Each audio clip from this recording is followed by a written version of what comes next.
చరిత్ర గురించి మనం తెలుసుకుంటా ఉన్నాము. సో దాంట్లో వచ్చేసి మనకి లాస్ట్లో ఏవైతే మిగిలాయో ఆ శ్లోకాస్ చెప్పుకొని ఆ తర్వాత మనం రివిజన్ చేసుకుందాం. ఎందుకంటే చాలా తక్కువ శ్లోకాస్ ఉన్నాయి కాబట్టి ఇంకో 4 శ్లోకాసే మనకి ఇప్పటి వరకు కూడా 14 అయి ఉన్నాయి.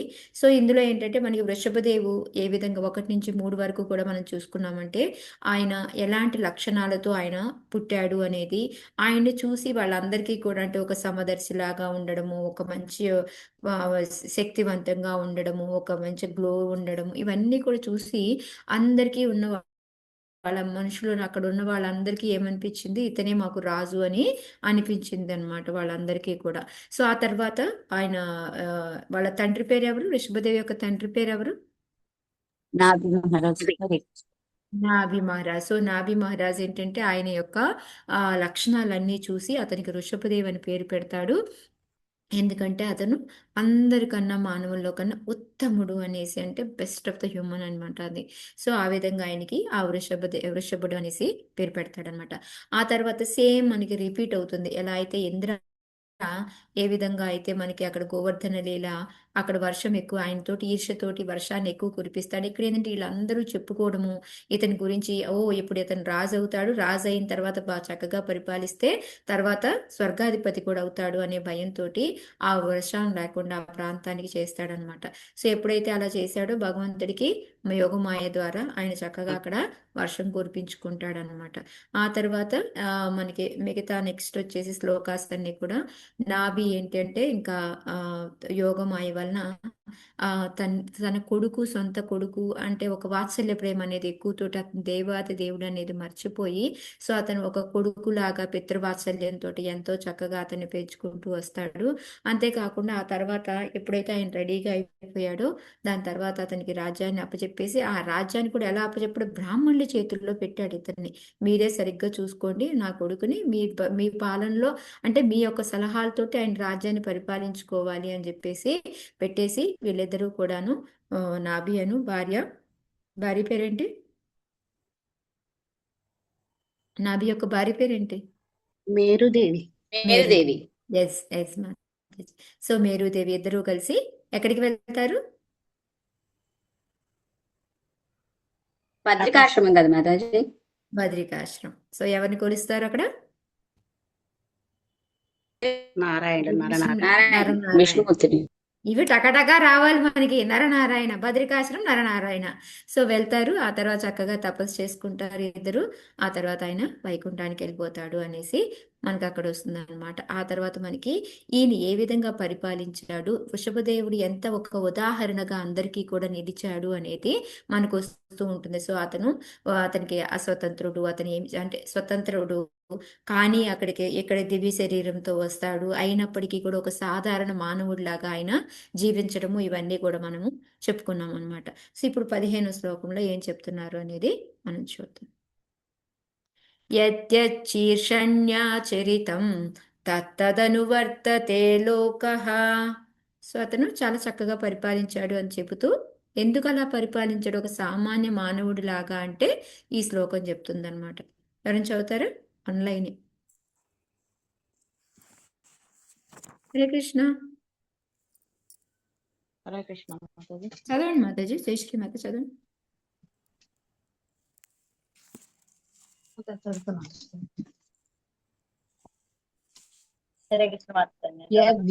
యద్యచ్చీర్షణ్యాచరితం తత్తదమవర్తతే లోకః. కొంచెం బయట. శ్రేష్ఠ పురుషుడు ఆచరించిన కర్మనే సామాన్య జనులు అనుసరింతురు. భాష్యం అంతేనా మాతాజీ? భాష్యంగా చదవమంటారా? అంతే భాష్యం మాతాజీ. యా. సో ఇక్కడ ఏంటంటే ఎందుకు ఆయన ఒక సామాన్య మానవుడిగా ఆ విధంగా అన్ని అంటే వర్ణాశ్రమ పద్ధతిలో ఉండడము, అంటాడు ఒక గురుకులానికి వెళ్ళడము, ఆ గురువు దగ్గర అన్ని నేర్చుకోవడము, ఆ తర్వాత గురువు దక్షిణ ఇవ్వడము, ఆ తర్వాత జయంతిని పెళ్లి చేసుకోవడము, జయంతితో పెళ్ళైన తర్వాత 100 మంది పిల్లలు పుట్టడము, ఇవన్నీ కూడా ఎందుకు ఈయన ఇలా చేశాడు అని అంటే దానికి కారణం ఏంటి అంటే శ్రేష్ఠ పురుషులు ఎవరైతే అద్యత్య ఆచరితే శ్రేష్ఠ మనకు వస్తుంది కదా థర్డ్ చాప్టర్లో. 21 శ్లోక. సో ఆ విధంగా ఏంటంటే ఎవరైతే ఉత్తమమైన వాళ్ళు ఉంటారో వాళ్ళు ఏదైతే ఆచరిస్తారో దాన్ని మిగతా వాళ్ళు కూడా ఫాలో అవుతారు. ఇప్పుడు చూడండి, మనకి ట్రెండ్ ఏదైనా ఒక హీరోయిన్ ఏదైనా ఒకటి చేశారు అనుకుంటే అది పెద్ద ట్రెండ్ అయిపోతుంది. ఓ అలా అంట, వాళ్ళు ఇలా చేశారంట, బాలకృష్ణ ఇలా చేశాడంట, అలా చేశాడంట అనుకుంటూ, లేకపోతే ఏదో ఒక పొలిటీషియన్స్ ఇలా చేశారంట.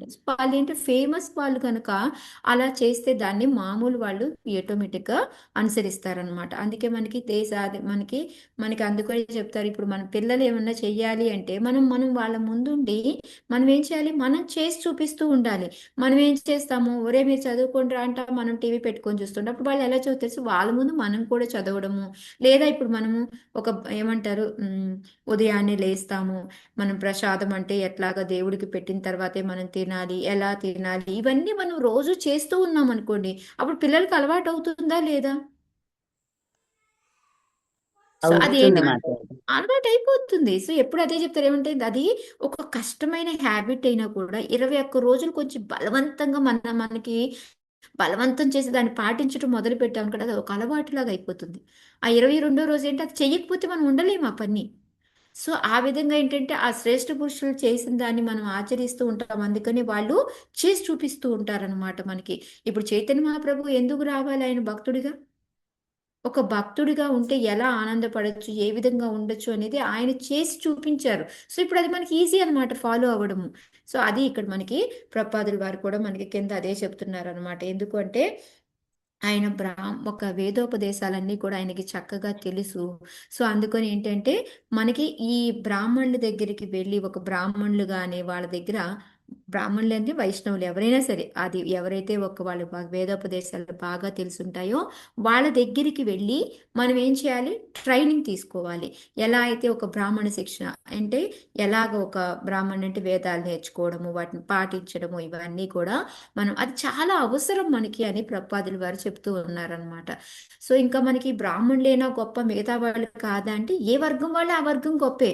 అది లేకపోతే పని జరగదు. నేను మీకు ఇంతకు ముందు కూడా చెప్పాను, ఎప్పుడో నేను చాలా ఏళ్ళ క్రితం ఒక సినిమా చూశాను. ఆ సినిమాలో ఏంటంటే వాళ్ళు లేని వాళ్ళని అంటే వాళ్ళు అంటరాని వాళ్ళుగా చూడటం, బ్రాహ్మణ్స్ అంటే మేము చాలా గొప్ప అనుకుంటూ వీళ్ళందరినీ అన్టచబుల్స్ అంటే తక్కువ జాతి వాళ్ళు అని వాళ్ళని రానీయకుండా ముట్టనీయకుండా ఆ విధంగా ఉంటారనమాట. సో అప్పుడు ఏం చేస్తాడు అతను, ఆ, ఓకే ఇప్పుడు ఇలా ఉంది కదా, మా పనులన్నీ మేము చేయడం మానేస్తాము, మీ పూజలు ఎలా జరుగుతాయో మేము చూస్తాము అనేసి వాళ్ళు మొత్తం అంటే ఎలాగా, బార్బరు మన ఏమంటారు, జుట్టు కట్ చేసేవాళ్ళు, క్షవరం చేసేవాళ్ళు, ఈ పనికి వెళ్ళే వాళ్ళు, వీళ్ళందరూ ఎవరు కూడా మేము రాము, మా బట్టలు ఉతకడానికి వెళ్ళేవాళ్ళు వీళ్ళెవ్వరూ మేము రాము, మేము ఎలాగూ వచ్చి మేము ముట్టుకుంటే మీకు సరిపోవు కదా, వద్దులేండి అని అంటారనమాట. అప్పుడు ఇక ఒక 10 రోజులు వాళ్ళు అల్లాడిపోతారు. ఎందుకంటే వీళ్ళు లేకపోతే వాళ్ళు ఆ పనులు చెయ్యలేరు, వీళ్ళ సాయం కావాల్సిందే. ఏ లెవెల్లో వాళ్ళు గ్రేటే అనమాట. సో అది ఇక్కడ మనకి వాళ్ళు ఎక్కువ వీళ్ళు తక్కువ అని కాదు, బట్ ఓకే కేటగరైజ్గా, ఎందుకంటే వాళ్ళ జ్ఞానం తెలిసి ఉంటుంది కాబట్టి వాళ్ళు మనం ఫాలో అవ్వాలని, బ్రాహ్మిన్స్ ఎక్కువ అని చెప్తున్నాం కానీ అని మనకి ప్రపాదులు వారు చెప్తున్నారంట. తక్కువ వారని అంటే అది వాళ్ళు లేకుండా పనులేమవ్వవు, వాళ్ళు ఉండాల్సిందే అని. కాకపోతే ఆ మేధా వర్గం దగ్గర నుంచి వీళ్ళు మొత్తం జ్ఞానం నేర్చుకోవడం, ఎలా చేయాలి పూజ ఇవి అనేది తెలుసుకోవాలి అని చెప్పి చెప్తూ ఉన్నారనమాట. అలా చేసుకోకపోతే ఏం జరుగుతుంది అనేది మనకి ఇక్కడ కింద ప్రపాదులు వారు చెప్తున్నారు. ఎందుకంటే ఈ భవబంధాల నుంచి మనం బయటపడలేము.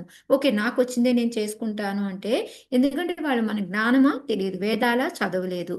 సో మనకి ఎట్లా తెలుస్తుంది, మనం అలా ఓన్గా చేసుకుంటూ పోతే ఎప్పటికీ కూడా మనం ఈ దుఃఖాలయం అశాశ్వతం, దీని నుంచి మనం బయటపడలేము. అందుకొని దాని నుంచి బయటపడాలి అంటే మనం కంపల్సరీ భగ ఈ ఏమంటారు జ్ఞానం తెలుసుకొని ఆ భక్తి అనేది పాటించాలి అని చెప్పేసి ఇక్కడ. లేదు అంటే ఏమవుతుంది, మనకి ఈ భవబంధం నుంచి బయటపడకుండా మనకి ఇంకో దేహం వస్తుంది అనమాట.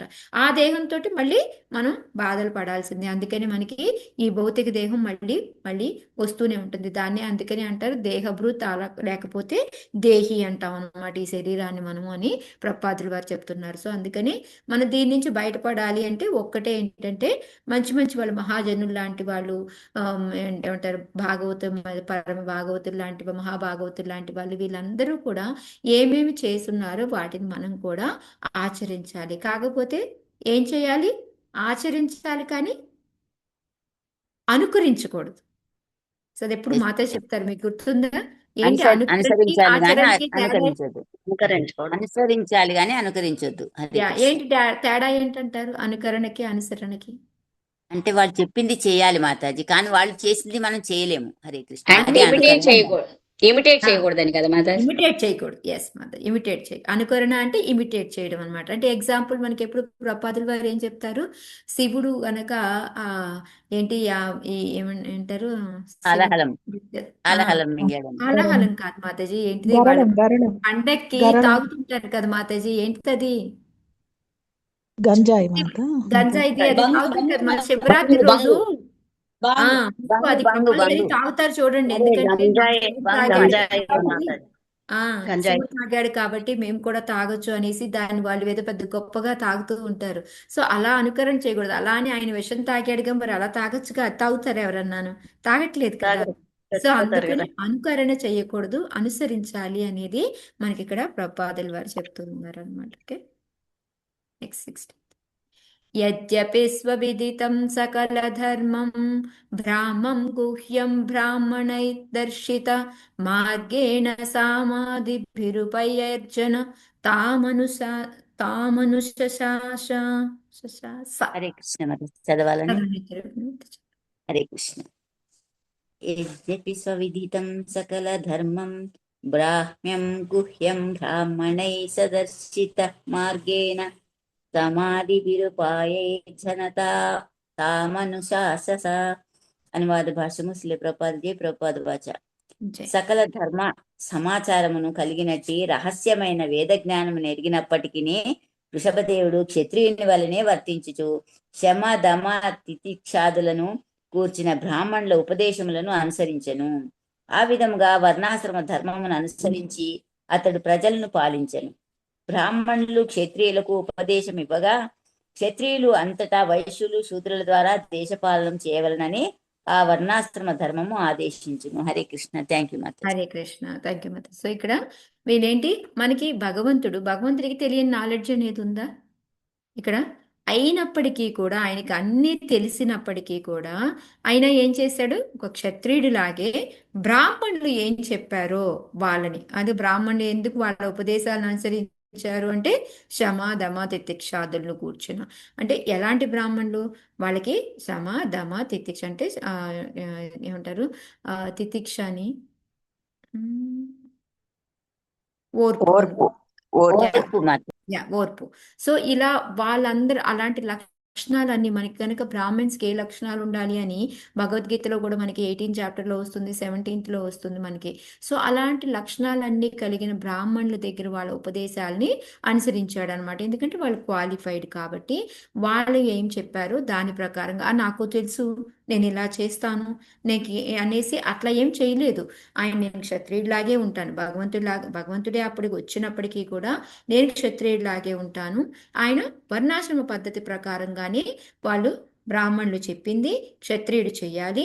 క్షత్రియుడు ఏం చేయాలి, రాజు ఏం చేయాలి, పాలన చేయాలి, పాలన ఏ విధంగా చేయాలి, ధర్మంగా రక్షణ చేయాలి, రక్షణ ధర్మంగా, ఇంకా ప్రజలకు ప్రజల రక్షణ రక్షణ చేయాలి, ప్రజల రక్షణ, ఇంకా భక్తి ప్రచారం చేయాలి, భక్తి ఇంకా మార్గంలో నడిపించాలి, ఇంకా యుద్ధం చేయాలి. అదే కృష్ణ. యుద్ధం చేయాలి, న్యాయంగా మాతాజీ న్యాయంగా. ఓకే, ఇంకా బ్రాహ్మణులు చెప్పినట్టుగా చేయాలి. ఓకే, ఇంకా నాకు వచ్చేదాకా మాతాజీ అడుగుతాను. వీళ్ళందరినీ ఆధ్యాత్మికం వైపు మళ్ళించాలి మాతాజీ. ధర్మంగా ఆధ్యాత్మికంగా ఓకే, ఇంకా మళ్ళించాలి. భక్తిలో తీసుకొస్తూ జనాల్ని. మాతాజీ ఎవరి వర్ణాన్ని బట్టి వాళ్ళు దాని డ్యూటీ ప్రాపర్గా చేసేలాగా చూస్తూ ఆధ్యాత్మికంగా ముందుకు తీసుకెళ్ళాలి. ఈ పదం కోసం వెయిట్ చేస్తున్నాను. ఓకే, అంటే బ్రాహ్మణులు చెప్పిన విధంగా ఈయన నడుచుకుంటాడు. ఈయన ఏం చేస్తాడు అంటే ఇప్పుడు వైశ్యాస్ పనులు చేసుకునేటట్టు, శూద్రులు చేసుకునేటట్టు వాళ్ళ పనుల్ని ప్రాపర్గా చేసుకుంటూ ఆధ్యాత్మికంగా ముందుకెళ్ళేలాగా చేస్తాడనమాట. అది ఇక్కడ మనకి ఒక రాజు చేయాల్సిన కర్తవ్యం. అది అందుకే యథా రాజ తదా ప్రజ అని ఎందుకంటారు. రాజు ప్రాపర్గా ఉండి బ్రాహ్మణులు చెప్పింది వింటూ ఆయన డ్యూటీ ఆయన చేస్తూ ఉంటే ఆటోమేటిక్గా వీళ్ళు కూడా ప్రాపర్గా ఉంటారు అని అనమాట. అదే ఇక్కడ మనకి బ్రాహ్మణులు క్షత్రియులకు ఉపదేశమివ్వగా క్షత్రియులు అంతటా వైశ్యులు శూద్రుల ద్వారా దేశ పాలన చేయవలనని ఆ వర్ణాశ్రమ ధర్మం ఆదేశించును. అదనమాట. ఓకే. సో ఆయన డ్యూటీ అది. ఇక్కడ అంటే ప్రాపర్గా ఆయనకు నాలెడ్జ్ ఉండి అన్నీ చేసి ఆయన బ్రాహ్మణ డ్యూటీ కూడా తీసుకోగలడు. కానీ అది వర్ణాశ్రమం ఎవరి డ్యూటీ వాళ్ళే చేసుకోవాలి అనే దాని ప్రకారంగా ఆయన పరిపాలించాడు అని చెప్పి చెప్తూ ఉన్నారు. సో వర్ణాశ్రమ ధర్మం అనేది ఎలా వస్తుంది? బై బర్త్ లేకపోతే వాళ్ళ లక్షణాలను బట్టి వస్తుందా? లక్షణాలను బట్టి లక్షణాలను వస్తుంది. బట్టి లక్షణాలు గుణకర్మ ప్లస్ విభాగ గుణకర్మవి. గుణగణ. Very good Mataji. సో మన కింద ప్రపాదుల వారు కూడా మనకి ఒక చక్కగా మన ఏదైనా ఒక ప్రోగ్రాం జరగాలి అన్నా, మనకి ప్రపంచమంతా పరిపాలన స్మూత్గా అవ్వాలి అని అన్నా కూడా ఈ వేదోపదేశాల్లో మనకి ఏదైతే వేదాల్లో ఉంటుందో దాని ప్రకారంగా జరగాలి అంటే బ్రాహ్మణుల యొక్క ఉపదేశం వినాలి అని మనకి ఇక్కడ ప్రపాదుల వారు చెప్తూ ఉన్నారనమాట. అందుకే ఆ బ్రహ్మ అంటే ఏంటంటే పరిపూర్ణ జ్ఞానం. అందుకే బ్రాహ్మణులు అని ఎందుకు వచ్చిందంటే వాళ్ళకి ఆ జ్ఞానం అంతా తెలిసి ఉంటుంది కాబట్టి అందుకని వాళ్ళకి ఆ పేరు వచ్చింది అని కూడా మనకి ప్రపాదుల వారు చెప్తూ ఉన్నారనమాట. అందుకే వాళ్ళకి ఆ బ్రాహ్మణులు అనే వాళ్ళకి ఆ జ్ఞానం తెలిసి ఉంటుంది. దాన్ని మిగతా వాళ్ళందరికీ వాళ్ళు తెలియచేయాలి అని చెప్పి చెప్తున్నారు. దానివల్ల ఏంటి అంటే మనకి మెయిన్గా ఇంద్రియ నిగ్రహం వచ్చి ఆధ్యాత్మికంగా ముందుకెళ్తాము అని కూడా మనకి ప్రపాదుల వారు చెప్తున్నారు అనమాట. ఓకే. 17 ఎవరిని చదువుతారా మాతాజీ? హరే కృష్ణ మాతాజీ, ప్రణామాలు. చదువు మాతాజీ. ప్రణామం. ద్రవ్య దేశ కాల వయ శ్రద్ధర్తిగ్విదో విదోద్దేశోపచితైః సర్వైరపి క్రతుభిర్యదోపదేశం శతకృత్వ ఇయాజ. భావము. వృషభదేవుడు వేదోపవేదమును దేశమును అనుసరించి సమస్త యజ్ఞములను 100 మారులు కావించి విష్ణు భగవానుని సంతుష్టిని చేసెను. అవన్నీను శ్రేష్టములకు ద్రవ్యములతోనూ సరి అయిన కాలమున పుణ్య ప్రదేశములందును యవ్వనవంతులకు శ్రద్ధావంతులకు బ్రాహ్మణుల చేతను నిర్వహింపబడినవి. ఆ ప్రకారము విష్ణు అర్చనము జరిగి దేవతలకు ప్రసాద వితరణము జరిగినందున సమస్త యజ్ఞములు జయప్రదములైనవి. హరే కృష్ణ మాతాజీ. Thank you. Hare Krishna. So ఇక్కడ ఏంటంటే ఇందాకేంటి బ్రాహ్మణులు చెప్పిన ప్రకారం క్షత్రియులాగా వర్ణాశ్రమ విధానాన్ని ఫాలో చేశాడు. ఇప్పుడు ఇక్కడ ఏంటి అంటే మన యజ్ఞాలను అనమాట. సో యజ్ఞాలను కూడా ఎంతో చక్కగా ఆయన చేయించాడనమాట. వేదాల్లో చెప్పినట్టుగా బ్రాహ్మణులను పెట్టుకొని వాళ్ళు ఏ విధంగా చెప్పారో దాన్ని ఎంతో చక్కగా చేయించాడు. సో మామూలుగా చెప్తారు ఈయన కూడా 100 యజ్ఞాలు చేశాడు అని చెప్పి చెప్తారనమాట ఇక్కడ. సో అప్పుడు ఏంటంటే యజ్ఞాలు చేస్తే ఎవరు? విష్ణు భగవాన్. అంటే ఎవరికి పడితే వాళ్ళకి చేయలేదు ఇక్కడ యజ్ఞం. ఆయన ఓన్లీ చేసింది ఎవరికి? విష్ణు భగవాన్కి, దేవాతి దేవుడికి చేశాడు అని ఇక్కడ మనకి చెప్తూ ఉన్నారనమాట. అక్కడ కూడా ఏంటి ఆ టైంకి ఏవి ద్రవ్యాలు శ్రేష్టమో వాటిని వాడడం. ఇప్పుడు మనం చూడండి మనకి ఇక్కడ ఏరియాలో మనకి ఏం దొరుకుతుందో దాంట్లో శ్రేష్టమైనది ఏదో చూసి దాన్ని వాడతాం. కాదు ఫలాందే కావాలి అంటే అది దొరకకపోతే యజ్ఞం ఆపేస్తామా మనం? లేదు మాతాజీ, మనకి ఏమి దొరుకుతుందో అందులో అందుకని ఇక్కడ ఏం చెప్తున్నారు మనకి వృషభదేవి ఏం చేశారు? అవన్నీ శ్రేష్టములకు ద్రవ్యములతోనూ సరి అయిన కాలమున పుణ్య ప్రదేశములందును. సో ఇవి చూసుకోవాలి మన కాలానుగుణంగా ఏవి అనుకూలంగా ఉంటాయో వాటితో. కానీ వాటిల్లో బెస్ట్ అది మనకు ఇది రేట్ తక్కువగా వస్తుందిలే పర్లేదులే ఇది వాడితే మాత్రం ఏమవుతుందిలే అని అట్లా తీసుకోకూడదు. బెస్ట్ క్వాలిటీ తీసుకొని శ్రేష్టమైన వాటితోనే అది కాలానికి ఏ కాలము పుణ్య ప్రదేశము. సో ఈ విధంగా ఆయన ఏం చేశాడు అంటే శ్రద్ధావంతులకు బ్రాహ్మణుల చేతే నిర్వహించాడు అని చెప్పి చెప్తూ ఉన్నారనమాట. సో ఇలా చేస్తే మరి మిగతా దేవతలు ఏమవుతారు అని అనుకుంటారేమో అనేసి ఆయన మళ్ళీ మనకి సుఖదేవ గోస్వామి కింద ఏం చెప్తున్నారు? ఇలా చేయడం వలన మిగతా దేవతలందరూ కూడా తృప్తి పొందుతారు అని కూడా చెప్తూ ఉన్నారనమాట. సో ఈ మిగతా దేవతలందరికీ ఏమవుతుంది? ఆ ప్రసాదాన్ని మిగతా దేవతలకి ఎప్పుడైనా యజ్ఞం జరిగితే ఏమవుతుంది? మనం చూసాం కదా, ఎప్పుడు దక్ష యజ్ఞము వాటిలో చూసాం కదా. అప్పుడు ఏం జరుగుతుంది? ఎవరు వచ్చి వాళ్ళ ఓటా తీసుకుంటారు విష్ణు భగవానుడికి అర్పించినప్పటికీ కూడా. తర్వాత ఎవరు అందుకే కదా దక్షుడు వాళ్ళంతా కూడా బ్రహ్మకి ఏం శాపం పెడతారు? దక్షుడే పెడతాడు కదా. యాక్చువల్గా ఏం శాపం పెడతాడు? లోకంలో టెంపుల్స్ ఉండొద్దన్నమాట, గుళ్ళు ఉండకూడదని. యజ్ఞంలో వచ్చే ప్రతిఫలం హవిస్సు ఉండదని శాపం పెడతాడు ఆయన మాతాజీ. ఉండదని పెడతాడు కదా చెప్పాడు మాతాజీ. కదా అంటే నీకు వచ్చే హవిస్సు ఉండదని. ఉండదు అనేసి అది అన్నమాట. సో అందుకే ఇక్కడ ఏంటంటే ఎప్పుడైతే హరే విష్ణు కృష్ణ మాతాజీ బ్రహ్మకా లేకపోతే శివుడికా ఆ, మాతాజీ? శివుడికి నాకు అదే గుర్తుంది, శివుడికనే. శివుడికి నేను బ్రహ్మన్నానా సారీ అవును మాతాజీ, ఆ, అందుకే నాకు డౌట్ వచ్చింది. బ్రహ్మన్నారు మాతాజీ. మాతాజీ. అందుకే మేము తికమకయ్యాం బ్రహ్మ అనగానే. ఇంకొకటి ఏంటంటే ఈ బ్రహ్మకి ఎక్కడి నుంచి శాపం ఇక్కడి నుంచి వచ్చిందా అని మళ్ళీ డౌట్ తోనే ఆగిపోయాం. అంటే బ్రహ్మకి టెంపుల్స్ ఉండవు కదా, అదేమో అనుకున్నాము. ఓకే మాతాజీ, సారీ మధ్యలో. Yeah, yeah. శివుడనే నా మనసులో ఉంది బట్ మరి ఎట్లా వచ్చేసింది నోటితో వచ్చింది అదే అంటున్నాను కదా. So sorry. అదే మనకి ఆ దక్ష యజ్ఞంలో ఆ శివుడికి శాపం పెడతాడు కదా, అదే ఎవరు పెడతారా అని అడుగుతున్నాను అనమాట. నేను దక్షుడా లేకపోతే వాళ్ళ యొక్క మెంబర్స్ పెట్టారా అని ఆ కన్ఫ్యూజన్ లో ఉన్నాను. సో పదం బ్రహ్మ అని వచ్చేసి ఉండుంటది నాకు. సో అప్పుడు ఏంటంటే ఆయనకి యజ్ఞంలో ప్రతిఫలం ఉండదు, హవిస్సు ఉండదు అనేసి ఆయనకి శాపం పెడతారు కదా. సో అంటే ఏంటి మనకి అర్థమైంది ఏంటి, మనకి అక్కడ ఎక్కడైనా యజ్ఞం జరిగింది అంటే విష్ణు భగవానికి అర్పించినప్పటికీ కూడా ఎవరి వాటా వాళ్ళు తీసుకుంటారు అని మనకు తెలుస్తుంది కదా. అందుకే ఇక్కడ ఏంటంటే చక్కగా ఆ విష్ణు అర్చనం జరుగుతుంది, దేవతలందరూ కూడా వాళ్ళు ప్రసాద వితరణ అయిపోతుంది, అందువలన యజ్ఞాలు జయప్రదాలైనవి అని చెప్పి చెప్తూ ఉన్నారు అనమాట. సో ఇక్కడ మనకి అందుకే ప్రపాదుల వారు ఏం చెప్తున్నారు అంటే చిన్నప్పటి నుంచే మనకి ఎలా అయితే ఈ ప్రహ్లాద్ మహారాజు కౌమారాచరేత్ ప్రజ్ఞో ధర్మాన్ భాగవతం మన చిన్నప్పటి నుంచే ఇవన్నీ కూడా పిల్లలకి నేర్పాలి చిన్నప్పటి నుంచే ఆయన అని చెప్పి చెప్తూ ఉన్నారనమాట.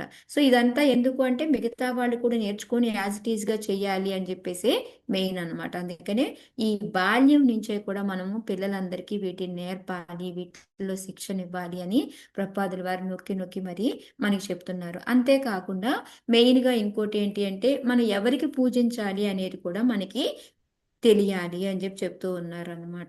ఎలా అంటే మనకి మిగతా దేవతలందరూ కూడా భగవంతుడికి సేవకులే. మనం ఎప్పుడైతే భగవంతుడికి చేస్తామో మిగతా వాళ్ళందరూ కూడా తృప్తి పడతారు, ఇది మనం ఎప్పుడూ తెలుసుకోవాలి అని చెప్పేసి దానికి రిలేటెడ్గా ఉన్నవన్నీ కూడా చెప్తున్నారు. ఎందుకంటే బ్రహ్మ సంహితలో కూడా మనకి గోవిందమాది పురుషం అని చెప్తారంటే అన్నిటికీ మూలం మనకి గోవిందుడి భగవంతుడే అనేసి, మిగతావన్నీ కూడా ఈ దుర్గాదేవి వీళ్ళందరూ ఏంటి అంటే భగవంతుడి యొక్క శక్తి.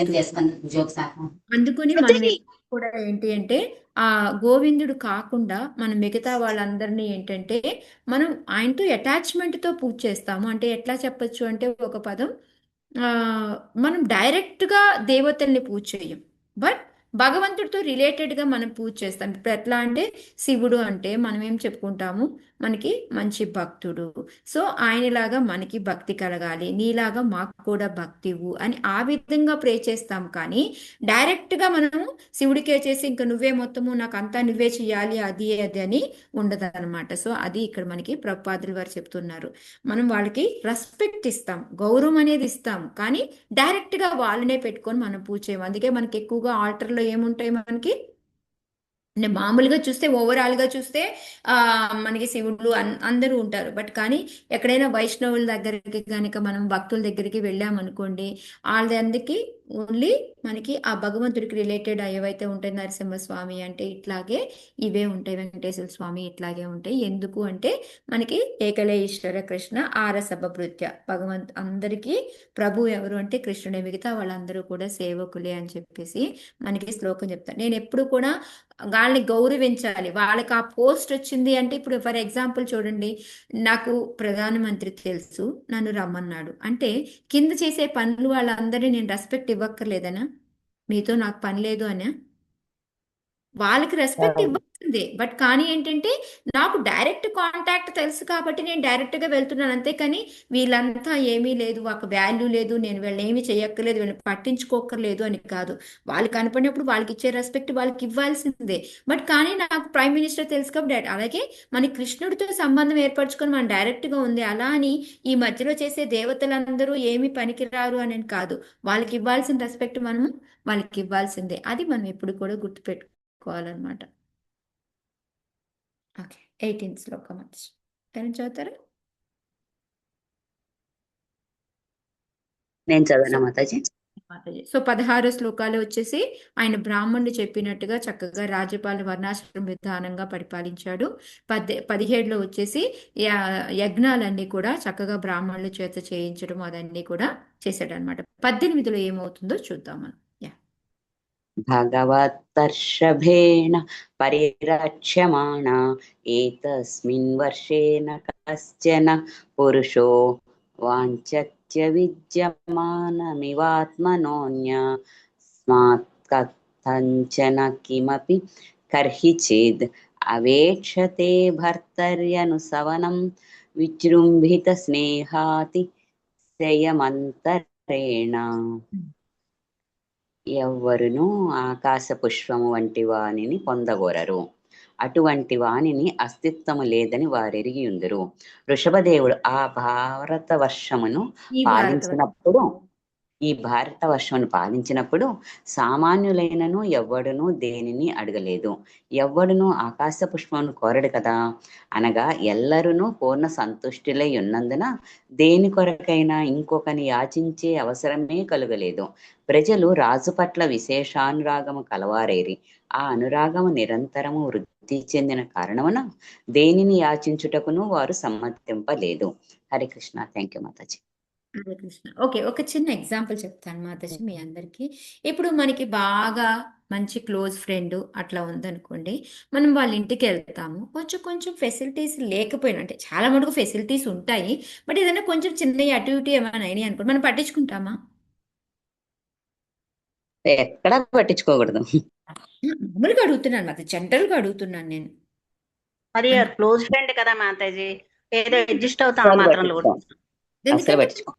ఆ ఫ్రెండ్ మనకి ఫ్రెండ్ కదా. సఫిషియెంట్ గా తనకు ఉన్నదంతా ఇస్తుంది, తనకి ఏదో అది కుదరకపోతే చెయ్యలేదు అనేది తెలుస్తుంది. అదే మనకి ఒక కొంచెం అంత పెద్దగా టచ్ లేదు, బట్ కానీ వెళ్ళాలి అని మనం వెళ్ళాము.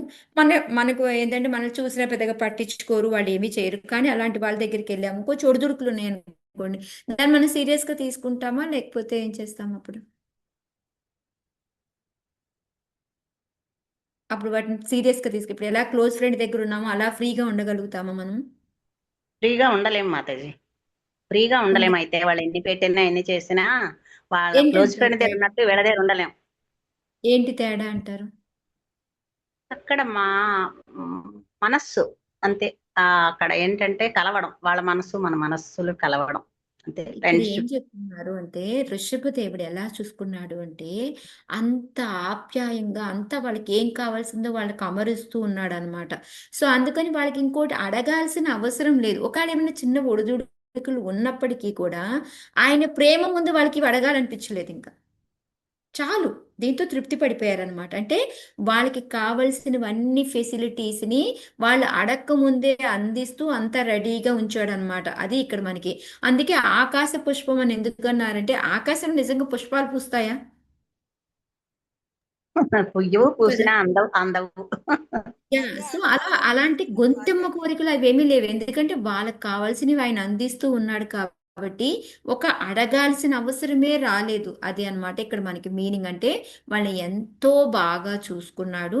ఒకవేళ చిన్న చిన్న ఉన్నప్పటికీ కూడా వాళ్ళకి ఆయన ప్రేమ ముందు ఏమవుతుంది అంటే, ఆ విశేషమైన అనురాగం వలన వాళ్ళు ఏమి కూడా ఇంకా అడగలేదు. నోరు తెరిచి మాకు ఇది కావాలి అని ఆశించే అవసరమే రాలేదు అనేది ఇక్కడ చెప్తూ ఉన్నారనమాట. ఇంకా అదేంటి అంటే, ఇంకా పెరిగిపోతా ఉంది ఆయన మీద అనురాగం, వాళ్ళకి రోజు రోజుకి పెరిగిపోతా ఉంది. ఎందుకు అంటే ఆయన అంత బాగా చూసుకుంటే ఆటోమేటిక్గా పెరుగుతుందా లేదా? ఇప్పుడు మనందరికీ రేవతి గోపి మాతాజీ మీద ఎందుకు అంటారు అంత ప్రేమ? ఇప్పుడు చూడండి, మాతాజీ వచ్చారు ఇన్ని రోజుల తర్వాత క్లాస్కి, ఫస్ట్ మాతాజీ అడిగింది ఏంటి? రేవతి గోపి మాతాజీ లేరా?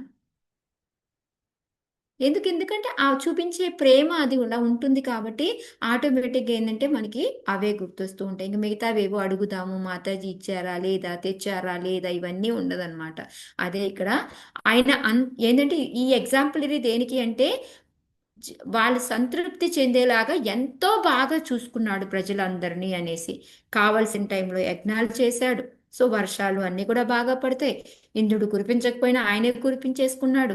సో అలా ఎవరికి ఏం కావాలో అవన్నీ కూడా అందిస్తూ వాళ్ళు ఇది కావాలి అని అడిగే అవసరం లేకుండా ఆయన చేసుకున్నాడు అనేది ఇక్కడ మనకి మెయిన్గా చెప్పడం అనమాట. సో ఇక్కడ ప్రపాదుల వారు ఏంటంటే గుర్రం గుడ్డు అని ఎగ్జాంపుల్ చెబుతున్నారు అనమాట. బెంగాల్లో ఎక్కువ గుర్రం గుడ్డు అంటారంట. అసలు గుర్రం అనేది గుడ్డు పెడుతుందా? ఫస్ట్ పెట్టదు. అంటే మనకి తలకు మించిన దాన్ని ఏమన్నా అడిగితే గుర్రం గుడ్డు ఎక్కడి నుంచి వస్తుంది నీకు అని అట్లా చెప్పినట్టు ఇక్కడ అది చెప్తున్నారు అనమాట. దానికి ఏంటంటే అర్థమే లేదు ఒక్కొక్కసారి. కానీ అలాంటి ఏది అడగాల్సిన పని లేకుండా ఆయన అన్నీ అరేంజ్ చేశారు అని చెప్పేసి ఇక్కడ మనకి ప్రభుపాదుల వారు చెప్తూ ఉన్నారనమాట. హరే కృష్ణ. గాడిద గుడ్డ అని కూడా అంటారు మాతాజీ. మనకి గాడిద గుడ్డు మాతాజీ, ఆడ గుర్రం గుడ్డు అంట బెంగాల్లో. ఎందుకంటే ప్రభుపాదులు బెంగాల్ది కాబట్టి బెంగాల్ది రాసుకున్నారు. మనం కాబట్టి ఇప్పుడు మనం గాడిద గుడ్డు రాసుకుందాం ఇక్కడ. Okay, thank you Sarojana Mataji. So అందుకని ఇక్కడ అది చెప్తూ ఉన్నారు అనమాట. అందుకని ఆ ఋషభదేవుడి దగ్గర ఏంటంటే అందరూ చక్కగా సత్పరిపాలనలో అందరికీ, ఎవరికి జంతువులకి ఏం కావాలి, జీవులకి ఏం కావాలి, ఎవరికి ఏ అవసరం కావాలో అవన్నీ చేసి వాళ్ళని పూర్తిగా సంతుష్టులు చేశారు. అందుకే వాళ్ళు ఇంకా ఇప్పుడు చూడండి, మనం మంచిగా భోజనం చేసాం అనుకోండి, చేసిన తర్వాత ఇంకేమైనా పెడతాము అన్నా కూడా మనకి ఏమైనా తినాలని కోరిక అనిపిస్తుందా? మంచి సుష్టి భోజనం చేసిన తర్వాత ఒకటి అనిపిస్తుంది, అది మాత్రం నాకు తెలుసు, కిల్లి తినాలనిపిస్తుంది కొంతమందికి. అది కాకుండా ఫుడ్ ఐటమ్ ఏదైనా తినాలి అంటే ఇంకా అబ్బా ఇంకా చాలా చాలా మంచి భోజనం చేసాం, ఇంకెంతకన్నా ఏమొద్దు అనిపిస్తుంది కదా. అలాగా ఆయనకి అంత తృప్తి మాతాజీ పరిచే. పిండి కూడా వేసుకోకూడదు కదా మాతాజీ ఇస్కాన్ లో? యా మాతాజీ, కిల్లి తిని అంటే దాంట్లో వాడే వాటిని బట్టి మాతాజీ యాక్చువల్గా అదే స్వీట్ పాన్ కూడా వేసుకోవచ్చా? ఈ మధ్య వేసుకోరు. నేను అంటే మాకు మానేశాను ఎవరో ఏంటంటే చెప్తే. భగవంతుడికి ఉట్టి ప్లెయిన్ ఆకులో చుట్టి కొన్ని ఇస్తారు కదా మాతాజీ, అది తినొచ్చు మనం అట్లా. ఎర్రగా పండితే పర్వాలా, ఏంటంటే చెప్పుకోవచ్చు. ఏంటంటే మాతాజీ కిల్లి వాడే విధానం కూడా ఏంటంటే కొంతమందికి ఏంటంటే ఒక ఏమంటారు, అది ఒక ఎడిక్ట్ అయిపోతారు మాతాజీ దానికి. అలవాటుగా తింటారు చూడండి, అలాంటివి చేయకూడదు. ఇందులో కూడా ఏంటంటే కొంచెం మత్తు టైపుది కాబట్టి అది అందుకొని తినొద్దు అని చెప్తారు. ఎలా అయితే మనకి కాఫీలో కెఫిన్ ఉంటుందో అదే విధంగా అందుకని ఈ పాన్స్ ఇవి కిల్లీలు తినొద్దు అని చెప్తారు. అదే స్వీట్ ఇడ్లీ అట్లాంటివి తినపోయినా స్వీట్ పాన్ తినచ్చు. Yeah Mataji, thank you. Main అంతరార్థం మాతాజీ, దాన్ని ఎందుకు తింటున్నాము అనేది కూడా మనం గుర్తుపెట్టుకోవాలన్నమాట. అది Okay. ఇప్పుడు ఎలా అంటే చూడండి, నాన్ వెజ్ తినే వాళ్ళు అందరూ కూడా ఏం చేస్తారు, మేము బలిచ్చాము తినాలి ఈరోజు కంపల్సరీ అని తింటూ ఉంటారు. అదేంటి, తినాలనే కోరికని ఇలా తీర్చుకుంటారు. సో అట్లా కాకుండా ఉండాలి, అది మెయిన్.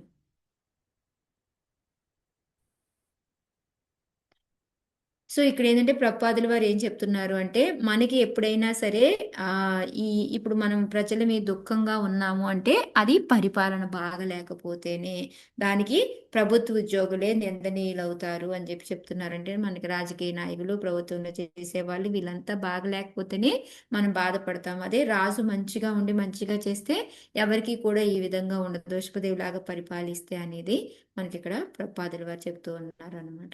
సో అందుకని ఈ మనకి వృషభదేవి యొక్క చరిత్ర అనేది మనందరికీ కూడా ఒక ఉపమానం అనమాట. ఎలా పరిపాలించాలి, ఎలా చూసుకోవాలి ప్రజల్ని, ఏ విధంగా ఎవరికి యజ్ఞాలు చెయ్యాలి అనేది మనకి ఉదాహరణగా ఉంది అని చెప్పేసి, అలా చేస్తే అందరూ కూడా సుఖంగా ఉంటారు. ఎలా అయితే వృషభదేవి పరిపాలించాడో అదే విధంగా పరిపాలిస్తే చాలా సుఖంగా ఉంటారు అని ప్రపంచ. సో ఈ రోజుకి లాస్ట్ శ్లోక ఇది. ఏం చదువుతారా మాతాజీ?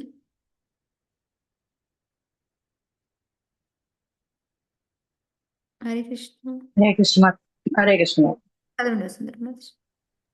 సా కదాచితమానో భగవాన్ ఋషభో బ్రహ్మవద్దగతో బ్రహ్మర్షి ప్రవర సభాయాం ప్రజానాం నిశామయంతి నామ ఆత్మ జానవ ఇతాత్మనః పస్సయా ప్రణయ బల సుయంత్రితానప్యో పశిక్షయన్నతి హోవాచ.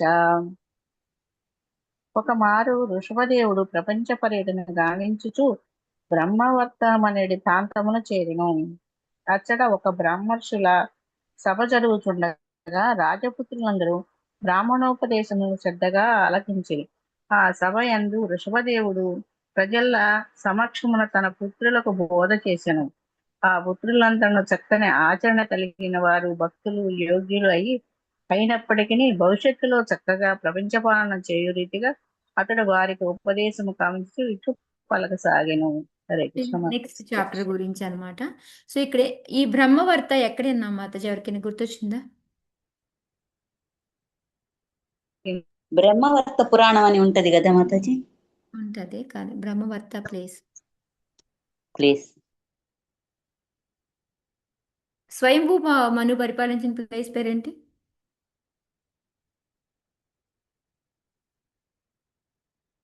ఓకే, ఇది మీకు హోంవర్క్. ఓకే, బ్రహ్మవర్త ఎక్కడున్నాము, స్వయంభూ మను పరిపాలించిన ప్లేస్ ఏంటి, ఈలోగా గూగుల్ చేస్తారో చాట్ జీపీటీని అడుగుతారో కనుక్కొని నాకు చెప్పండి.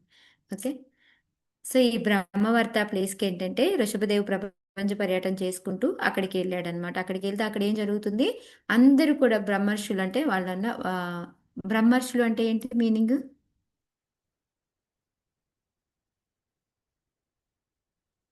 నాకు తెలియదు మాతాజీ, మిమ్మల్ని అడుగుతున్నాను నేను కూడా. బ్రహ్మజ్ఞానం కలిగిన వారు కదా మాతాజీ. ఋషుల్లో బ్రహ్మజ్ఞానం తెలిసిన వాళ్ళు అనమాట. ఓకే, వాళ్ళు ఋషులే, బట్ ఏంటంటే ఒక్కొక్క ఋషులు రాజర్షులు, బ్రహ్మర్షులు ఎలా చెప్తూ ఉంటామో అలాగేంటంటే ఈ బ్రహ్మజ్ఞానం కలిగిన వాళ్ళు ఋషుల్లో ఉన్న వాళ్ళని అనమాట బ్రహ్మర్షులు అంటారు. సో వాళ్ళందరూ ఏంటంటే అక్కడ వాళ్ళందరూ కూర్చొని సభలాగా మాట్లాడుకుంటూ ఉన్నారనమాట. సో అప్పుడు ఈ రాజపుత్రులు అందరూ కూడా ఏంటంటే వాళ్ళ ఉపదేశాలందరినీ కూడా చక్కగా వింటూ ఉన్నారు. అయితే అదే సభలో ఇప్పుడు వృషభదేవి ఏం చేశాడు అంటే ఈ కొడుకులు ఎంతమంది ఆయనకి, 100 మంది మాతాజీ. 100 మంది మాతాజీ. సో ఆ 100 మందిని కూర్చోబెట్టుకొని అక్కడే ఆ బ్రాహ్మణుడి దగ్గర వినిన తర్వాత ఇప్పుడు వృషభదేవుడు వాళ్ళందరికీ చెప్పడం మొదలుపెట్టాడు. కానీ ఇక్కడ వీళ్ళకి ట్రైనింగ్ ఇవ్వాలా అంటే అవసరం లేదు, ఎందుకంటే అప్పటికే వాళ్ళు చాలా చక్కగా వాళ్ళు ఏం చేయాలో వాళ్ళకి తెలుసు. వాళ్ళు చక్కని ఆచరణ కలిగిన వారు, భక్తులు, యోగ్యులు, అన్నీ ఉన్నాయి లక్షణాలు. అయినా వాళ్ళకి ఏమీ నేర్పాల్సిన పని లేదు. అయినప్పటికీ కూడా ఎందుకు వృషభదేవి కూర్చొని వాళ్ళకి చెప్పారు అని అంటే వాళ్ళు ఇంకా భవిష్యత్తులో ఇంకా చక్కగా పరిపాలన చెయ్యాలి అనేసి అందుకోసం అనేసి వాళ్ళకి ఉపదేశం చేశారు. అది ఒకటే కాదు, దాని ద్వారా ఇంకోటి ఏంటి, ఓకే ప్రపంచ పరిపాలన బాగా మనకి చేయడం మనకి మనకి మాతాజీ దాని ద్వారా మాతాజీ. మనకి రేపు నెక్స్ట్ చాప్టర్ అంతా మనకే, ఇంకెవ్వరికీ కాదు. ప్రతి చాప్టర్ మనకే అనుకోండి, బట్ అట్లీస్ట్ ఏంటంటే రాజుని ఎలా పరిపాలించాలి ఇది కాదు ఆయన చెప్పబోయేది అనమాట. రేపు అన్నీ కూడాను ఒక్క మనిషిగా మనం ఎలా ఉండాలి ఏంటి అనే పాయింట్స్ అన్నీ కూడా వస్తాయన్నమాట. దానికోసం అనేసి ఇక్కడ మనకి ఆయన చక్కగా వాళ్ళ యోగ్యులైనప్పటికీ కూడా, అంటే మనం ఏంటంటే పిల్లలకి తెలుసు కదా అని వదిలేయకూడదు. మెయిన్ మనకి చెప్తుంది ఏంటంటే అలా వదిలేయకుండా వాళ్ళకి ఎప్పటికప్పుడు మనం ట్రైనింగ్ ఇస్తూనే ఉండాలి. అప్పుడు అది ప్రాక్టీస్ అయిపోతుంది వాళ్ళకి. లేకపోతే ఏంది, ఇప్పుడు నేను ఎక్కడ దాకా ఉంది చూడండి, నాకు శ్లోకాలు వచ్చు వచ్చు వచ్చు అనుకొని మనం దాన్ని ప్రాక్టీస్ చేయలేదు అనుకోండి, ఒక నెల పోయేటప్పటికి ఏమవుతాయి, మళ్ళీ నేను శ్లోకాలు అయితే గుర్తు, మర్చిపోతున్నాం మాతాజీ, మర్చిపోతున్నాం. అదే రోజు ప్రాక్టీస్ చేస్తూ ఉంటే మర్చిపోతామా? లేదు. అది మర్చిపో మాతాజీ. మాతాజీ అందువల్ల రాగి చెంబులాగా మాతాజీ తోమిన రోజే మెరుస్తుంది, అట్లా ఉంటది పరిస్థితి. చదువుకుంటే మర్చిపోతాం. దాన్ని రోజు తవ్వుతూ ఉండాలి. అందుకని మేము రోజు తోమితే మెరవాలంటే రోజు మెరుస్తుంది, తవ్వుతూ లేకపోతే ఉండాలి. అందుకే మనల్ని కూడా అప్పుడు రోజు మనం పనులు బంద్ చేస్తే మర్చిపోతాం. సరే వీళ్ళకి ఆల్రెడీ అన్నీ తెలుసు కదా ఎందుకులే చెప్పేది అని. ఇప్పుడు చూడండి, మనం ఫర్ ఎగ్జాంపుల్ మనం ఇండియా వెళ్ళి ఒక నెల రోజులు 2 నెలలు ఈ క్లాసులకు అటెండ్ అవ్వలేదు అనుకోండి, మన పరిస్థితి ఎట్లా ఉంటుంది? మొత్తం మర్చిపోతాం మాతాజీ. మొత్తం మర్చిపోవడం కాదు, ఏంటి మా అత్తజీ ఏమో కొత్త కొత్త తరగడితే అంత ఈ- కొత్తగా ఉండి కింద అంతా దిగిపోతాం. కొత్తగా ఉంటుంది, ఏంటో అంతా ఇదిగా ఉంటుంది. అందుకని మనకి రోజు అది ప్రాక్టీస్ అవుతూ ఉంటుంది, లేకపోతే మధ్యలో బ్రేక్ వచ్చిందంటే పోతుంది అనమాట. అందుకని ఆయన ఏంటంటే వాళ్ళు యోగ్యులైనప్పటికీ భక్తులైనప్పటికీ, అందుకే మనకి ఏం చెప్తారు, మనం ఎంత పెద్దవాళ్ళమైనా సత్సంగం అటెండ్ అవ్వాల్సింది. నేనేదో పెద్ద పొడి చేసి పెద్ద భక్తురాలని అయిపోయి నేనే క్లాసులు ఇస్తున్నాను అంటే కుదరదు. మనము రోజు ప్రాక్టీస్ ఉండాలి, రోజు అసోసియేషన్లో ఉండాలి, లేకపోతే మనం ఎప్పుడు పడిపోతామో మనకే తెలియదు అనమాట. సో అందుకని ఇక్కడ ఆయన వాళ్ళందరికీ కూర్చోబెట్టి శ్లోకాస్ చెప్తారు, ఉపదేశం ఇస్తారు. అది ఏంటి అనేది మనం నెక్స్ట్ చాప్టర్లో చూద్దాం అనమాట. అది ఇవి చాలా ఇంపార్టెంట్, అవి రేపు మనం తెలుసుకుందాం. సో ఈ విధంగా ఈ చాప్టర్ అయిపోయింది. సో ఈ చాప్టర్లో మొత్తం మనం ఎన్ని శ్లోకాలు అనుకున్నాం? 19 శ్లోకాలు. 1 నుంచి 3 చూసాము అంటే దాంట్లో ఏంటంటే వృషభదేవి జన్మించడము, ఆ జన్మించినప్పుడు ఆయనకి ఎన్నో మంచి, ఆయన సమదర్శిగా ఉండడము, ఇలాగా అందరినీ ఒకేలాగా చూడడము, మరి ఏంటంటే రాజ్యపాలన ఎంతో చక్కగా చేయడము, జ్ఞానం నేర్చుకోవడము. సో ఇవన్నీ కూడా ఎన్నో మంచి లక్షణాలు అన్నితో ఉంటారు. వాటన్నిటిని చూసేటప్పటికి మిగతా ఉన్న వాళ్ళందరికీ కూడా మాకు ఇతనే రాజు అనే ఫీలింగ్ వస్తుంది అనమాట. సో 1 నుంచి 3 మనకి ఇవే వస్తాయి అనమాట. సో తర్వాత వృషభదేవుడి కానీ పేరు పెడతాడు ఆయన నాభి, ఎందుకంటే ఆయనలో ఉన్న లక్షణాలు అవన్నీ చూసి ఆయన యొక్క శక్తి రోజు రోజుకి శక్తి పడవడము, ఆ గ్లో పెరగడము ఇవన్నీ చూసి అందరిలో కన్నా ఉత్తమమైన వాడు అనేసి ఆయనకి వృషభుడు అని పేరు పెట్టుకుంటాడనమాట. సో ఇంద్రుడు కూడా ఏం చేశాడు, ఆయన వర్షం ఆపేసిన ఆయన యోగమాయ ద్వారా, ఎందుకంటే ఆయన యోగేశ్వరుడు కాబట్టి ఆయన వర్షం కురిపించుకున్నాడు. ఆ ప్లేస్ని వచ్చేసి అజనాభి అంటాము, కానీ తర్వాత దాన్ని భారత వర్షం కింద మారింది. బిఫోర్ అయితే అజనాభి, నాభి కొడుకు ఇద్దరు కూడా పరిపాలించారు అని ఆ ప్రదేశానికి అజనాభి అని వచ్చేది. సో అక్కడ ఇంద్రుడు వర్షం కురిపించకపోతే, ఎందుకంటే ఇదే దీన్ని మనకి గోవర్ధన పర్వతంది రిపీట్ అయ్యింది అని చెప్తారనమాట. ఎలాగ అక్కడ కృష్ణుడితో ఈర్ష్యతోటి ఆయన వర్షం వర్షాన్ని ఎక్కువ కురిపించాడు. ఇక్కడేమో అమ్మో ఇతను ఏంటంటే ఎంతో అందరు ఇలా పొగుడుతున్నారు, ఎంత ఇదే అని చెప్తున్నారు, ఈయనే రాజు అయిపోతే నాకేం ఇబ్బంది అని చెప్పేసి ఇక్కడ ఏం చేశాడు, వర్షం పడకుండా చేశాడు అనమాట.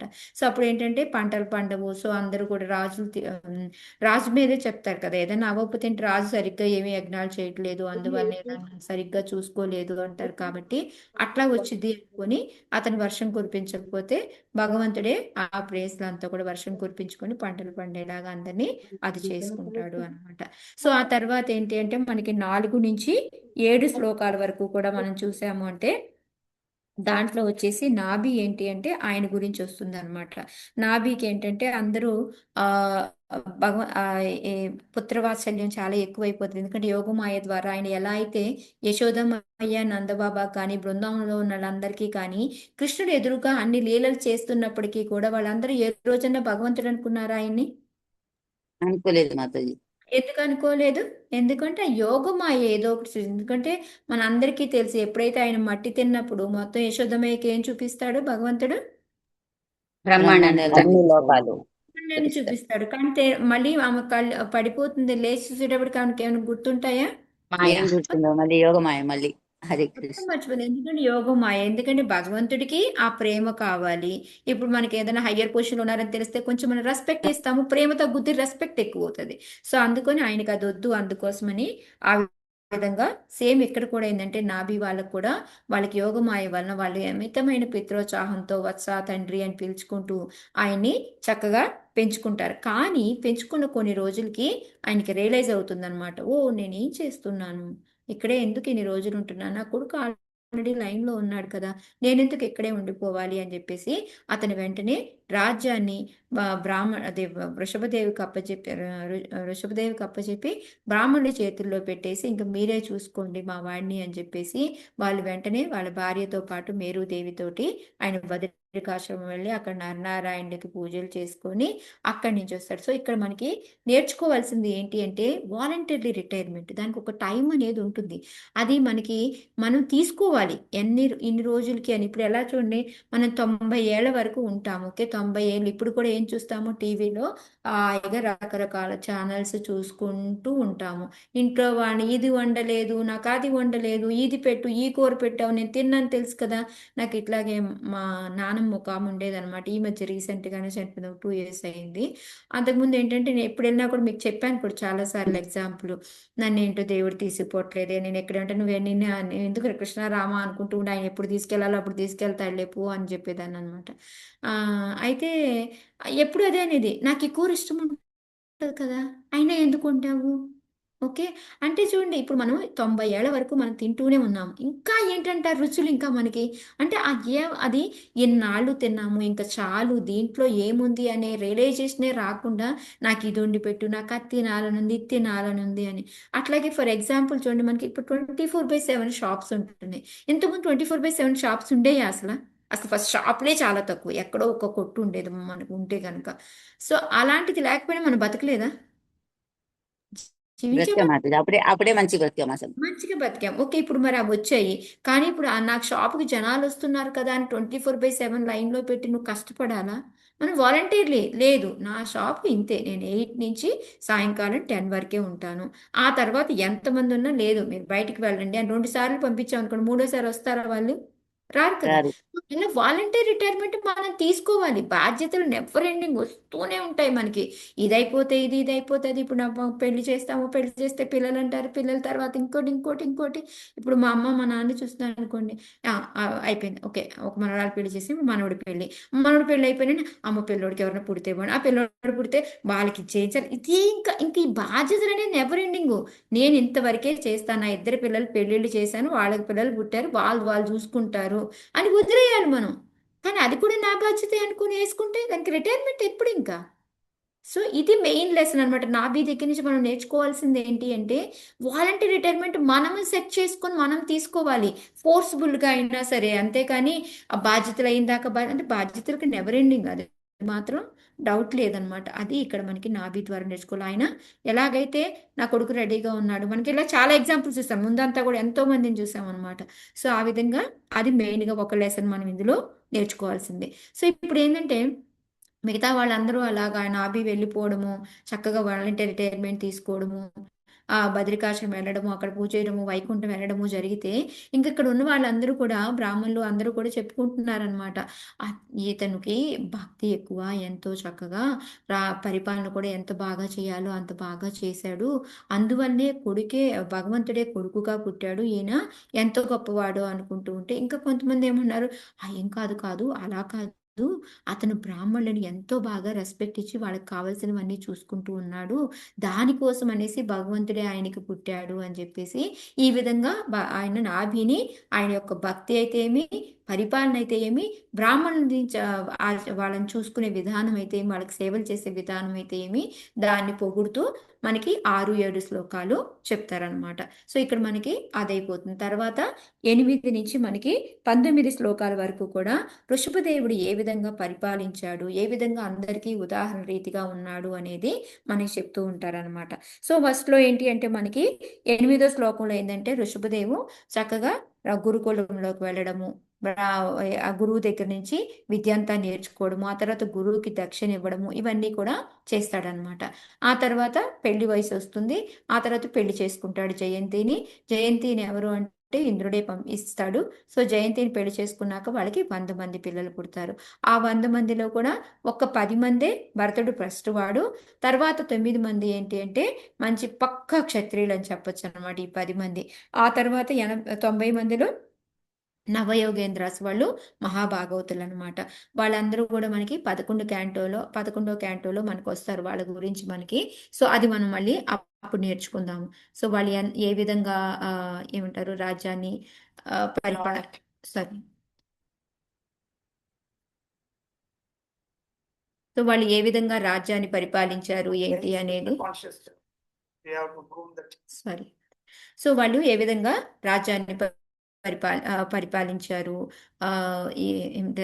11వ క్యాంటోలో ఒక నారదులకి మళ్ళీ మనకి వసుదేవాకి మధ్యలో సంవాదం జరుగుతుందన్నమాట. ఆ టైంలో ఈ నవయోగేంద్రాలు ఒక బ్రాహ్మణుడికి వాళ్ళు అడిగిన ప్రశ్నలకి ఈ విధంగా సమాధానం చెప్పారు అని చెప్పేసి అదంతా మనకి 11 క్యాంటోలో వస్తుంది. అప్పుడు వెళ్ళినప్పుడు మనం నేర్చుకుందాం. వీళ్ళు ఏంటంటే ఒక్కొక్క హరి శవి వీళ్ళంతా ఉన్నారు, కవి ఇలాగా పిప్పల ఆయన వీళ్ళందరూ ఒక్కో దాని గురించి అనమాట. ఒకళ్ళు భక్తి గురించి చెప్తే, ఒకళ్ళు వచ్చేసి భగవంతుడి యొక్క లీలావతారాల గురించి చెప్తే, ఒకళ్ళు వచ్చేసి గుణావతారాల గురించి చెప్తే, ఒకళ్ళు వచ్చి కర్మ ఎలా చేసుకోవాలి అని చెప్తే, ఒకళ్ళు వచ్చేసి ఎట్లా అయితే మనం అభక్తులుగా ఉండే వాళ్ళకి వాళ్ళ ఎండింగ్ ఎలా ఉంటుంది, వాళ్ళు ఎక్కడికి రీచ్ అవుతారు, ఏం జరుగుతుంది అనేది, ఈ విధంగా అనమాట. ఒక్కొక్కరు ఒక్కో విషయం గురించి మాట్లాడితే చాలా బాగుంటుంది. అది మనం 11వ క్యాంటోలోకి వెళ్ళినప్పుడు చూసుకుందాం. దేవుడి దేవాలు అక్కడికి వెళ్దామని కోరుకుందాం. సో ఆ విధంగా వాళ్ళది అయిపోతుంది అనమాట. సో అక్కడ వాళ్ళు 9 మంది నవయోగేంద్రాలు మహాభాగవతులు అనమాట. సో ఇంకా మిగిలిన ఎంతమంది 81 మంది. వీళ్ళకి ఏంటి అంటే వాళ్ళు జ్ఞానం నేర్చుకొని వాళ్ళు బ్రాహ్మణ లక్షణాలతో ఉంటారనమాట వాళ్ళు. సో ఈ విధంగా ఈ కేటగిరీ అంతా కూడా మనకి 9 నుంచి 13 శ్లోకాల వరకు కూడా వీళ్ళు ఎవరెవరు ఏంటి అనేది మనకు వస్తుంది అనమాట. ఆ తర్వాత 14 నుంచి 15 శ్లోకాలు ఏంటి అంటే మనకి వృషభదేవి యొక్క లక్షణాలు చెప్తూ వస్తారనమాట. సో వృషభదేవి ఎలా ఉంటాడు ఏంటి అనేది మనకి చెప్తారు. ఆయన ఫుల్గా స్వతంత్రుడు అనేసి, ఆయనకి ఏంటంటే ఈ భౌతిక వాటితోటి బంధం అనేది పట్టుబడి ఉండడం అనేది ఉండదు. ఈ విధంగా ఆయన దివ్య శరీరంతో వస్తారు అనేసి ఆయనే కంట్రోల్ చేయగలుగుతారు. అందరినీ సమదర్శికి ఇవన్నీ కూడా మనకి ఫస్ట్ శ్లోకాలు వచ్చినవేనమాట.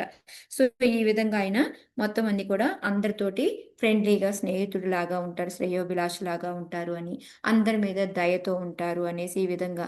సో ఈ విధంగా ఆయన ఉండి ఆ వర్ణాశ్రమ విధానం ప్రకారము రాజ్యాన్ని ఎంతో చక్కగా పరిపాలించాడు అనేసి మనకి. ఎందుకు ఆయన ఒక సామాన్య మానవుడిలాగా ఇన్ని లక్షణాలు ఉండి కూడా ఒక సామాన్యుడిలాగా పరిపాలించడము, గురుకులానికి వెళ్ళడము ఇవన్నీ చేశారు అనే దానికి 15వ శ్లోకాలు ఈ రోజు నుంచి మనం చెప్పుకున్నాం. యద్యత్ ఆచరతి శ్రేష్టం.